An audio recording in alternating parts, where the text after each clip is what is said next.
Myth number 6. The potential myth. I can't reach my potential if I'm not the top leader. How many kids say, someday I want to grow up to be Vice President of the United States? Probably none. If a child has political aspirations, he wants to be president. If she has a bent toward business, she wants to be a company owner or CEO. Few people aspire to reach the middle. In fact, several years ago, Monster.com, an online job search service, poked fun at this idea by running a television ad showing children saying things such as, "When I grow up, I want to file all day long," and "I want to claw my way up to middle management." Yet the reality is that most people will never be the top leader in an organization. They will spend their careers somewhere in the middle. Is that okay? Or should everybody play career king of the hill and try to reach the top? I believe that people should strive for the top of their game, not the top of the organization. Each of us should work to reach our potential, not necessarily the corner office. Sometimes you can make the greatest impact from somewhere other than first place. An excellent example of that is Vice President Dick Cheney. He has enjoyed a remarkable career in politics.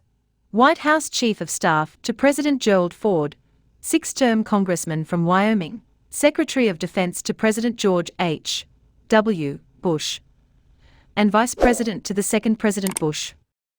He possesses all the credentials one would need to run for President of the United States. Yet he knows that the top position is not his best role. An article in Time magazine described Cheney this way: when Richard Bruce Cheney was a student at Natrona County High School in Casper, Wyoming, he was a solid football player, senior class president, and an above-average student. But he wasn't the star. Inconspicuous, off to the side, backing up a flashier partner, putting out fires when called upon, it's a role Dick Cheney has played his entire life. Throughout his remarkable career, Cheney's success has derived from his unparalleled skill at serving as the discreet, effective, loyal advisor to higher-profile leaders. He did once flirt with the idea of twirling the flaming baton himself, considering a 1996 run for president. But the idea of putting himself on that stage would have required a rewiring of Cheney's political DNA. Instead, he took an offer in business, figuring he would retire in the job, and then do a lot of hunting and fishing. But George W. Bush had a different plan, one that returned Cheney to the role he plays best. As Lynn Cheney told Time, her husband never thought that this would be his job. But if you look back over his whole career, it's been preparation for this. One Cheney has reached his potential in the position of vice president, a position few would set as a lifetime career goal.